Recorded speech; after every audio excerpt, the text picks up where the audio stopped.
Thanks to Fractal Design, Sapphire, and V1 Tech. You guys just remember when you're shopping, these guys made our trip possible and they are supporting awesome events like PDXLAN.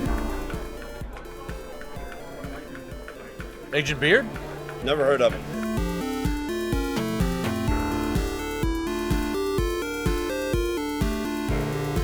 All right, we're here at PDXLAN.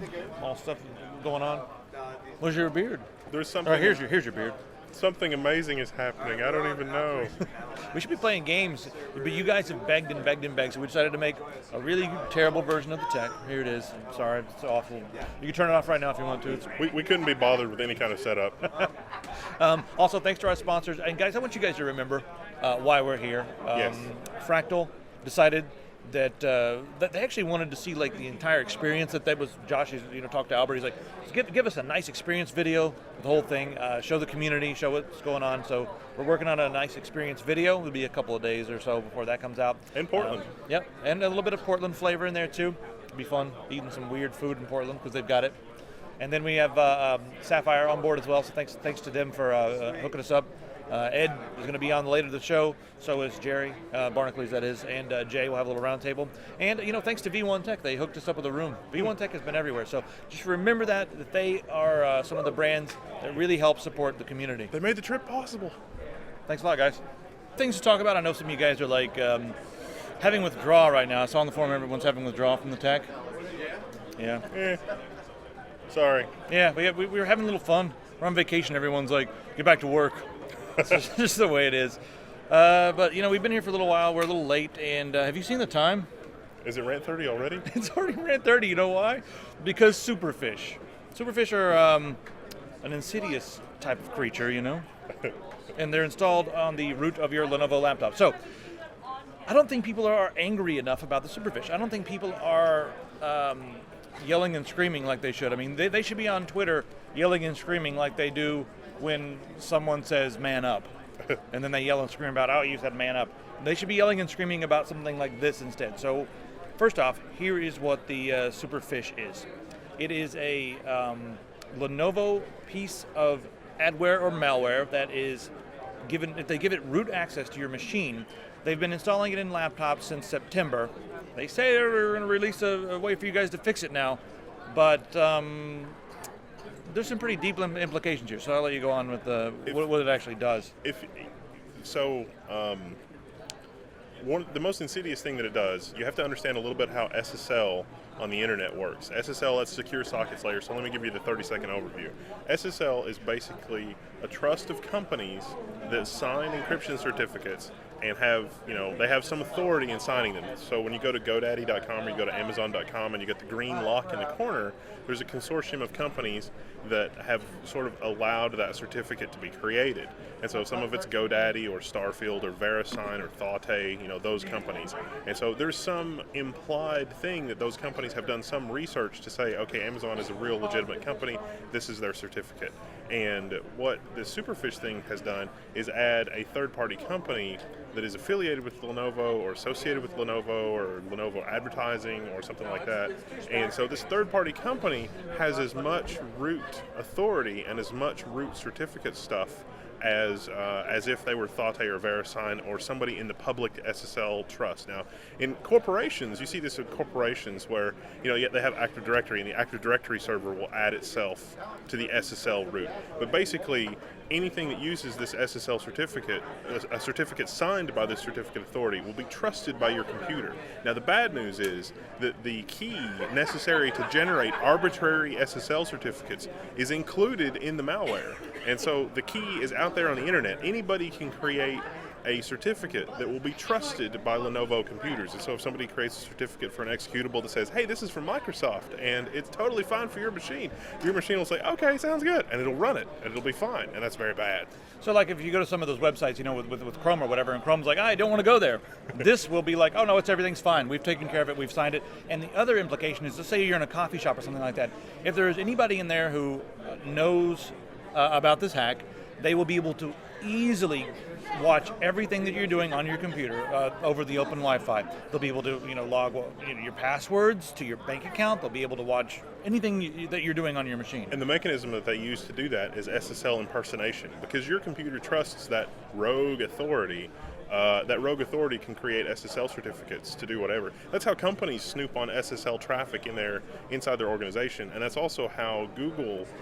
One of the things Google's been sort of cracking down on. Google has some JavaScript to check and see if the SSL certificate was actually issued by Google, but they're one of the few companies that are hardening against this kind of attack. And so the reason that this has been downplayed is because Lenovo was like, "Oh, we would never do anything malicious with that. We just had the software on there to make it easy for us to do it."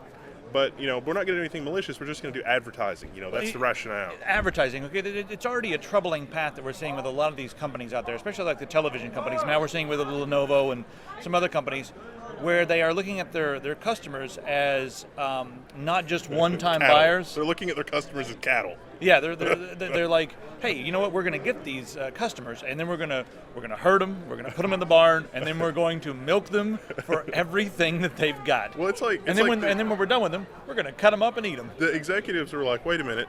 We can also use flank steak. We've been milking the cows this whole time, but we could also get flank steak. And then later it's like, we can also get the eyeballs and the tongue.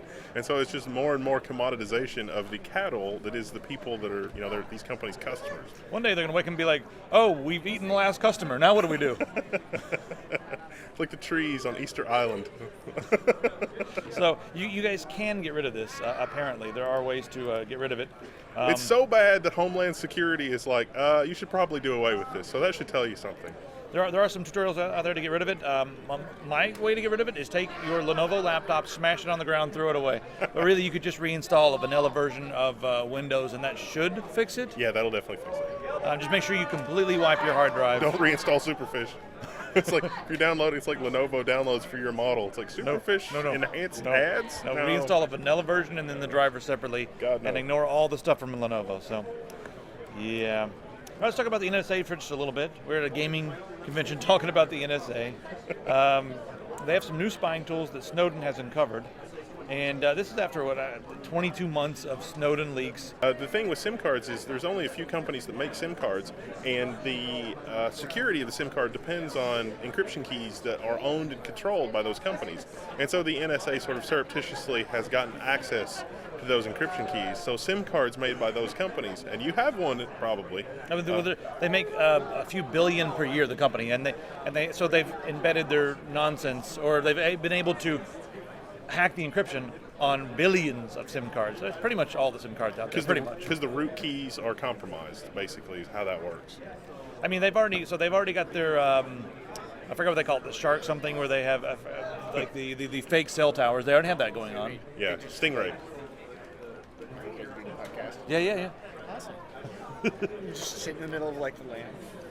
Yes. Chime on in. Of course. Yeah. So Lands it out. yeah. So I forgot where I was now. I mean, they've already got a million different ways they can listen to you. They can even do it the old-fashioned way by sending a subpoena to the company. I mean, how many different ways do they need? It seems like they've been spending a lot of time and money on stuff like this as well. Well, it's about two different ways. It's like we need plausible. It's like we have the keys to the kingdom, but we need plausible deniability. So let's make sure that we have at least 2 or 3 different ways to compromise information. It's like, when does it end? When does it end? Yeah. Speaking of all this nonsense, we now have Vizio television sets. They are also recording everything you guys are doing on the internet, or everything you guys are saying. I'm not on the internet. They're listening to you guys all the time. You guys can turn it off. This is just a tutorial on Vizio's website on how to turn that off. I still, even when they're turned off, I still don't trust these things, but that's just me. We've also got Barbie dolls that do this now. Yeah, the Barbie doll thing is funny. I mean, like, what are they expecting to harvest from that? I mean, you're going to get a Barbie doll. There is a new Wi-Fi connected Barbie doll. We didn't even bring this article up to talk about. And the Wi-Fi connected Barbie doll is always listening. Did no one else live through the 80s? I mean, why is Barbie harvesting your data? This is totally like... Shannon, why is Barbie harvesting your data? Have you heard about this? The new Barbie doll that is Wi-Fi and it always is listening. Wow. It's the mic is always on. Was there ever nothing I didn't like about Barbie that's even worse? Shannon, everyone, he's off camera. You have to come down. Should I put a monitor in front of my face so they feel like I belong here? No, everything's unveiled now. We may as well be naked, go. you know. This is perfect. Just kind of creeper, eyes right over the shoulder. I am the creeper. Barnacules had it right. He brought like a million shirts. Everyone here is wearing a Barnacules shirt. It's hilarious. Barnacules shirts over here. Look at these Barnacules shirts. That's the one I want right there. That one right there. You have to come in here. This is the window. I'm glad you guys came, man. Yeah, it's been awesome. Oh, hell yeah. Oh my, it's Tek TOC at PDXLAN. Shane just broke the camera. Anyway, let's talk about something more fun and uplifting, like Stephen Hawking. Well, fun and uplifting, like the annihilation of the human race. Stephen Hawking says that we need to colonize space, and the reason being is because of a nuclear holocaust. The one thing that humanity has. We can accidentally destroy our planet at any time. Yeah, and I don't think that a lot of people are really thinking about that sort of thing because they're too busy, going down to the store and buying pomegranate juice and stuff. We don't have time to think about it. The oil companies are too busy paying off Harvard researchers. Climate change. It's like we have cognitive dissonance, but it's actually just some oil guys paying a smart person. It's negative 30 in Kentucky. They ain't no global warming. If it's negative 30 in Kentucky, then why is they still monkeys? Argument over? Argument over. Yeah, I'm the senator from Ohio, everybody. And I don't believe in science, so no scientists allowed in this room. Anyway, back to Hawking. Hawking has delicious ideas here. For we can colonize the moon pretty easily, as it turns out. We should have already been there. Yep. Mars is not too far behind, although it's a little trickier. And we might be able to get to Titan as well, although transportation is sort of the big problem there. Mm-hmm. And he's just saying that's one of the. I guess one of the things I like about this is that he says. Let me pull this back up on the screen. The human failing I would most like to correct is aggression.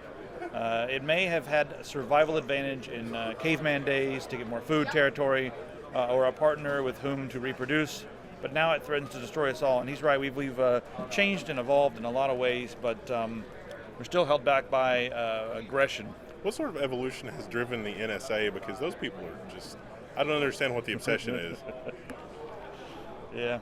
Anyway, so what do you guys think? What should we colonize first? I'm thinking, Titans, how long of a drive is that? The moon. We've got to go to the moon. Underground lava tubes on the moon, it's a done deal. I want to go to Europa. All these worlds are yours except for Europa, damn it. No, I want Europa. I must have Europa. I want to live under the ice and get eaten by... Attempt no landings there. I want to get eaten by a... Eaten by a grue. A grue? No, there's that, I've seen that movie. It was that documentary they made on Europa Report where they got eaten by some kind of a squid-looking thing. If they make a movie about that, I want to play myself, and I can burst into mission control right before they take off and be like, no, you don't understand. We have to paint Elbereth on the thing. We have to paint Elbereth on the thing if we're going to land on. Let's talk about what's going on in Australia. Because, the ISPs have a new anti-piracy scheme. It's similar to the anti-piracy scheme that we've seen in other places where you get a couple of strikes. So here's the way it works. You get 3 strikes within 24 hours, within 12 months. And after that, they will give your information over to the copyright holders and they can sue you. So that's something they don't really do too much, and I guess they do sometimes in America. But the copyright holders can ask and ask and ask. But after 12 months, if you have 3 strikes, they can just give your information over.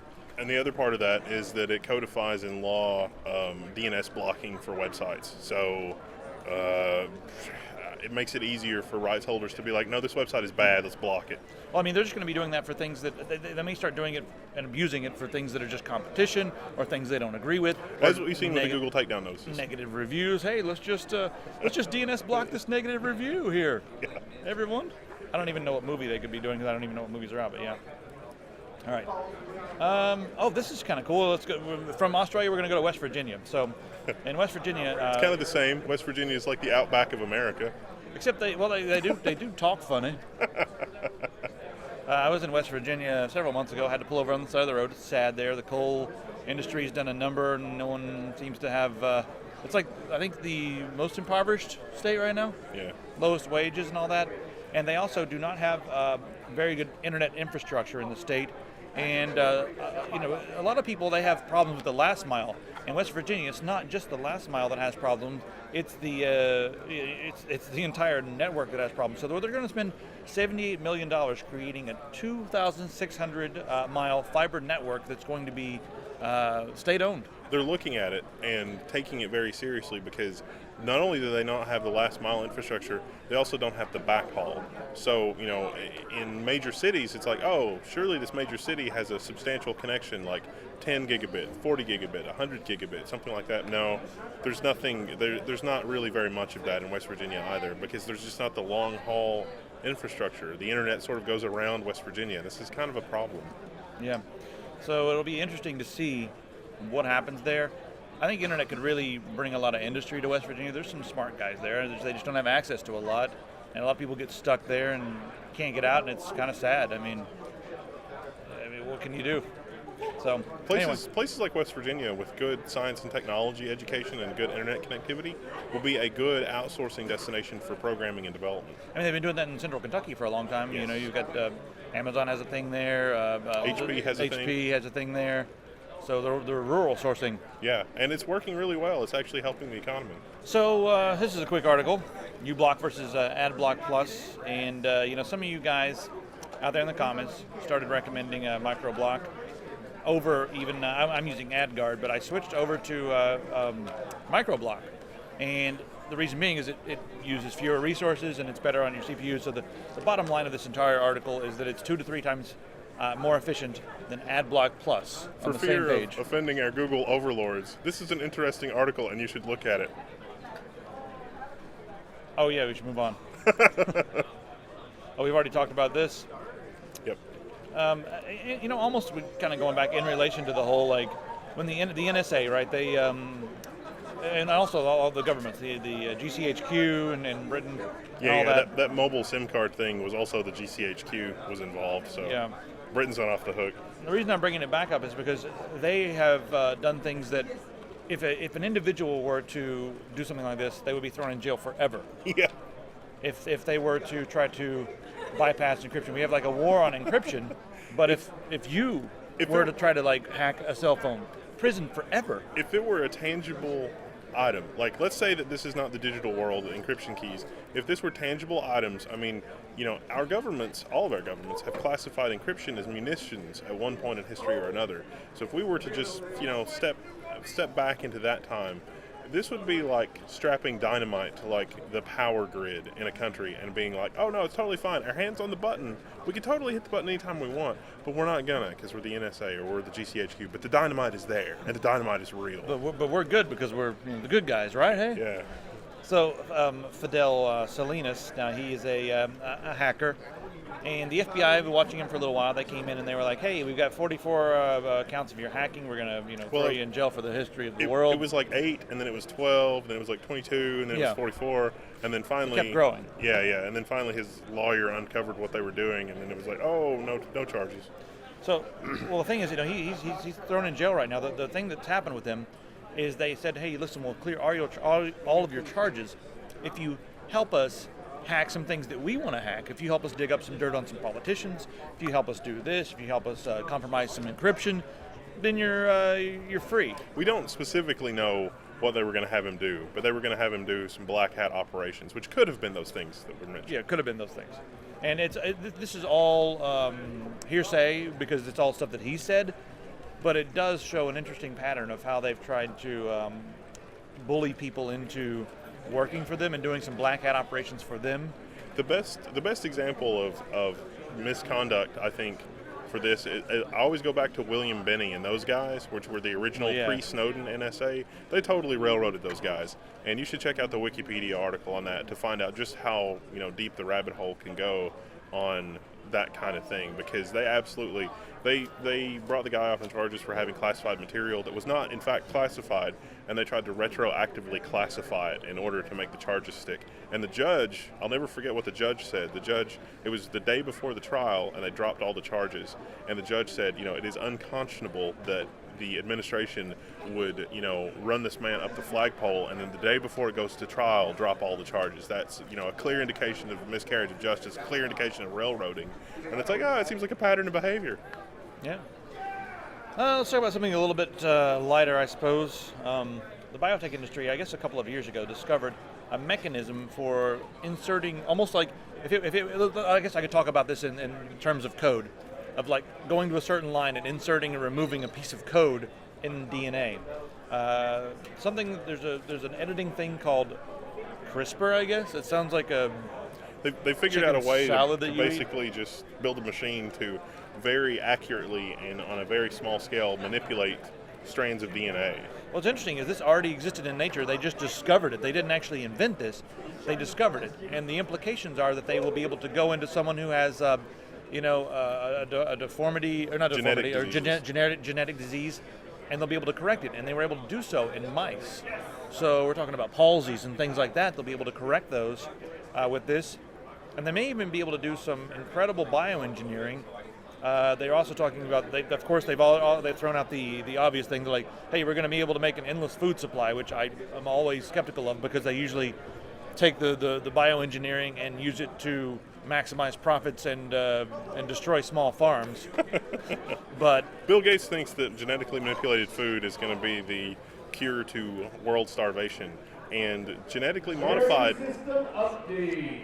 We are at $4,400 raised. Moving right along. So anyway, Bill Gates. Oh yeah, Bill Gates thinks genetically manipulated food is the future, because there was a guy in the 60s who just selectively bred corn and potatoes, and those are basically the modern versions of those, and that's why we're not all starving to death already, and so the trend will continue. But then you have other companies like Monsanto that are doing arguably evil things. And so that's also a form of genetic manipulation, and so it's hard to separate the good genetic manipulation from the bad genetic manipulation. So, I usually look at it as like, are the companies that are doing it, are they really looking out for their bottom line, or are they actually looking out for the future of the civilization? And you can usually tell what they're looking out for by how malicious they are towards fellow farmers and that sort of thing. And Monsanto's has a history of attacking farmers. So, think about it this way: if we didn't happen to have, like, what are the chances, like, throw the dice chances, that this would even be worked on if we didn't have Bill Gates, who's an incredible philanthropist, working on this kind of technology in a world with companies like Monsanto? If we didn't have Bill Gates, this would not be worked on in a responsible, ethical way, I think. So yeah, I'm never against the science. I'm always just worried about it. I am very curious as to what they'll be able to do with just humans. That's kind of cool. They're also going to use this technology with different species to try to bring back some older species. For instance, like elephants, they're going to use some of these techniques to try to bring back woolly mammoths. Woolly mammoths? Yeah. We've probably evolved to think woolly mammoths are really, really delicious. You know what I'm hoping for? I'm hoping that they are able to genetically engineer some weird, like, Island of Dr. Moreau style mixed creatures, like frog. As long as they're delicious. Frog meets aurochs. That'd be like a tastier chicken meat. It's like, what's chicken your job, beef. Bob? Well, I'm a geneticist. Well, what do you do as a geneticist? Well, I make sure the meat has the right amount of fat for marbling. It's like, wait, what? It's like, oh yeah, it's totally genetic.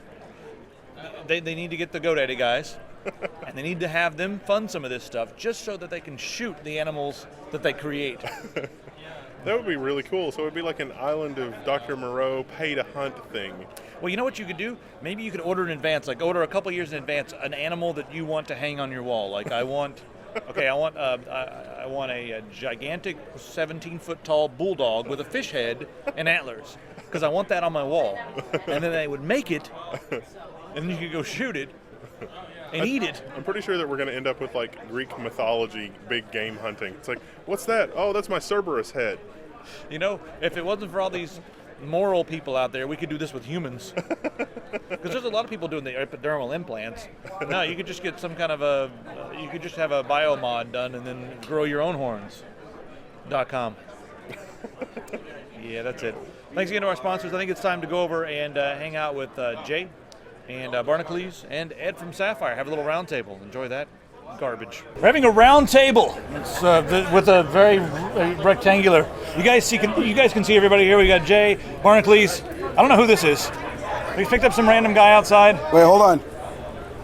Now do you know who he is? And we've got Ed joining us from Sapphire. And let's talk about the stuff that's been going on with YouTube. You know what? A lot of people out there do not care about advertising, but it keeps a lot of the YouTubers in business and making content for everybody out there. So YouTube just came out and said that they are sort of anti the whole pre-roll ad thing that a lot of people are doing, and not just technology YouTubers, but a lot of different YouTubers are doing this, where they put a little bump in the beginning to give a nod to a different vendor or sponsor. And YouTube said, you know what, we're not going to allow you guys to put logos in the beginning of your videos anymore. But I think the sentiment here is really that they want to take a cut of any advertising revenue that comes in. They feel that they have the platform, they deserve a cut of it. So they have created a new ad unit that is 6 seconds long. And you can go on to Google and buy that. Like, Sapphire could go and buy the 6-second clip for any one of us. And then Google will take a piece, 45%. Not a piece. That's not a piece. A large chunk. So how do you guys feel about this? Do you think that this is an omen? Do you think this is okay? We can work around it? Or what's this going to do to YouTube? First of all, this is a money grab. They want the control. They want the money grab. They're realizing that we have gone outside of them and marketed ourselves better than they ever could. And now they want control, and they want the revenue of that. The second thing is, I don't think they're going to care about relevancy, which is what we do. We go after our target demographic. We market to the brands that we think our viewers want to see. Like, we don't want Maybelline ads on the front of our PC video, right? Do you want Maybelline on the front of the Tech? A little bit. But they would sell it if someone's willing to pay for it. You could really use some. I could right now, dude. Yeah, look at those rosy cheeks, Santa. But I just feel like YouTube does not know our audience. You know your audience. I know my audience. Jerry knows his. They don't. That's why I'm not comfortable with this. What do you think, Jerry? I actually agree with Jay on most points there. I think that this is completely a money grab, and I think it's really late in the game too. It's like, come on, guys, if you're going to do this, do it a little bit earlier, especially like before I decide to like make this my whole career. Yeah. I mean, you've got like a lot of different YouTubers out there who are taking care of multiple employees. I mean, like, I've got a couple employees. Linus has got a ton of employees, and he probably, is really relying on it. It's like he's got to feed the machine, right? I have to pay my wife to put up with me. She's basically an employee. And now, you can afford that? No. And now not even more. And I didn't quit my job yet, but my wife did because of this. Right. So not cool, YouTube. Not cool, bro. Okay, well, it's their platform, right? I mean, they're paying for the servers. I mean, I'm playing devil's advocate right here, of course, right? But I mean, you think they're entitled entitled to anything? But here's the rub. Here's the fly in the ointment. So if you're running, like, let's say that Ed has Sapphire set up his own videos. Well, that's not really going to fall under the terms because no money has changed hands. So that's going to be interesting. We have our own YouTube channel that we advertise and logo from. Right. So that doesn't really enter into the equation. And is this going to apply to only monetized platform or to all content creators? In this case, this content would not be monetized technically. I mean, obviously they're monetizing it, but not directly. Right. And so you take that, and then there's also a second sort of twist on that, and that is that if you've monetized the video, don't they stand to make the same regardless? Like, if they're going to take their 45% cut of ads, and you have ads on the video, and you have the pre-roll ads, nothing's really changed in the equation from what it was. They did mention, I read the article, and one of the, I forgot the gentleman at YouTube, but he did say that he did not want to bombard their users with ads and cause confusion. That was the statement he said about the having the pre-roll ad, that like the normal one that you can click here with 5 seconds to skip. Some of them you cannot skip, but he said the double advertising there, and then once after the video starts that's embedded that cannot be skipped. I think I'll have to reread that though, because I almost interpreted that as they were concerned that there were ads that were out of their control, and they were worried that we were bombarding them with confusion. Yes, that's exactly. Well, it could be interpreted either way, and that's also one of the really insidious things here. That the YouTube executive in their statements, they kept saying, no, we haven't changed the terms of service. We've just clarified how it's been for at least a year. And it's like, what? Oh, yeah, silent change a year ago even. Yeah. Right. I mean, even right now when you upload, you look at the monetization options, you can still check and say that this hasn't paid product placement. And when you look at the question mark, it even says you are allowed to. But now they're basically saying that you can't if it involves a logo or any sort of a bumper. Yes. And as far as bombarding people, I mean, it's our responsibility as content creators to retain our audience. We know how much we can get away with. Get away with. I like them words. It is get away with, because let's face it, we all take flack for it at some level. But I don't. YouTube doesn't know my audience as much as they think they do.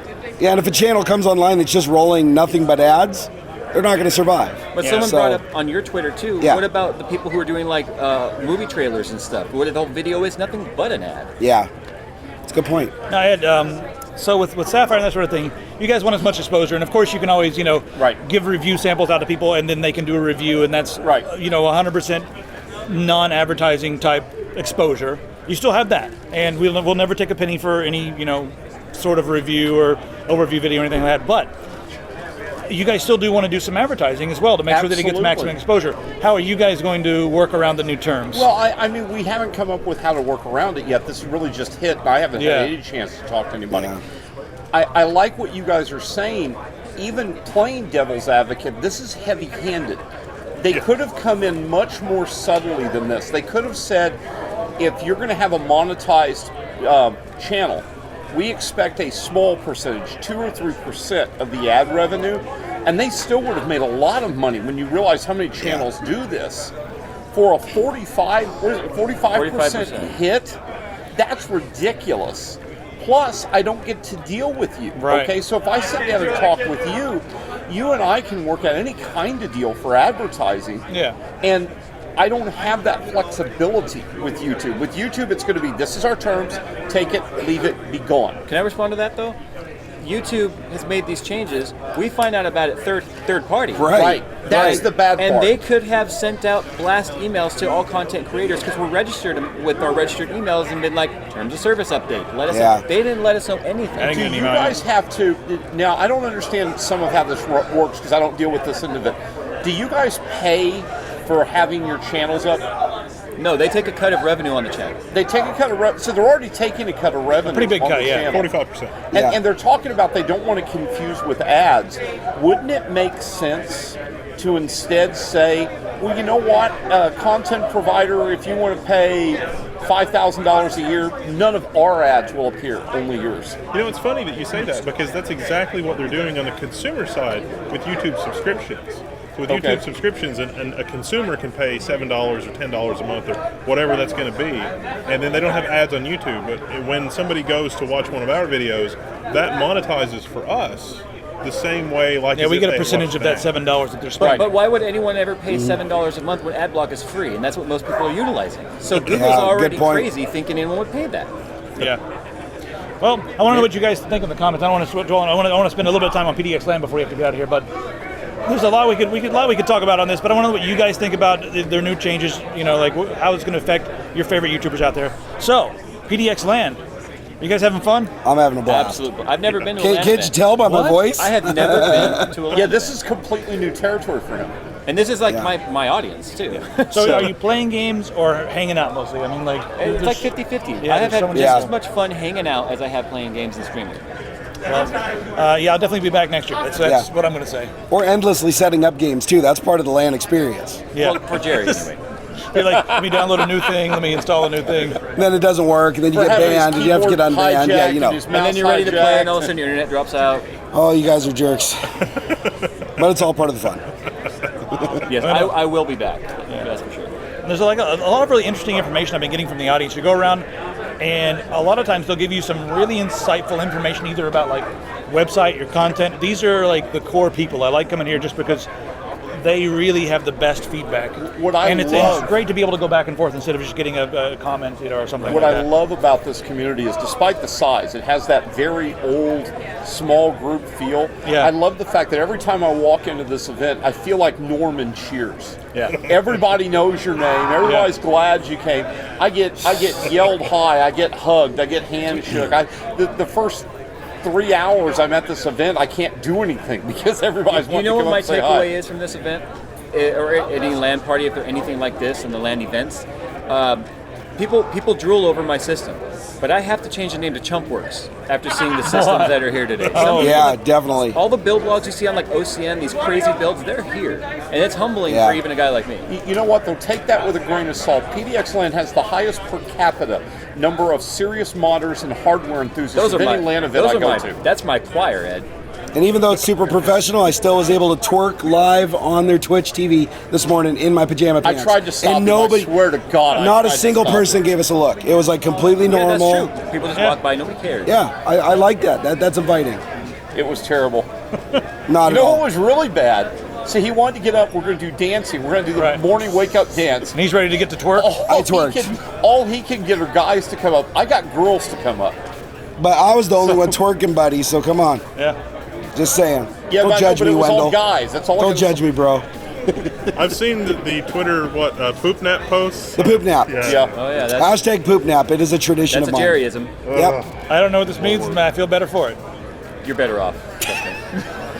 Yeah, just let it go. Yeah, I will. All right, guys. Hope you guys enjoyed this. Be sure to subscribe to our channel, but not these guys, right? Well, we already got all the We're the, subs, we're the, right? com- They already- we're, they we're already the have- comp- we're the competition, so Yeah, we believe in competition for this. You guys are going to watch all the videos, right? Because you don't have anything else to do. You better. Go play video games. You got more better things to do. Anyway, subscribe to everybody. I'll try to put links in here if I can remember. There should be links all over the screen right now. And yeah, let us know what you guys think of the PDX content that is not online yet, because this is the first. See you guys. don't forget to do that.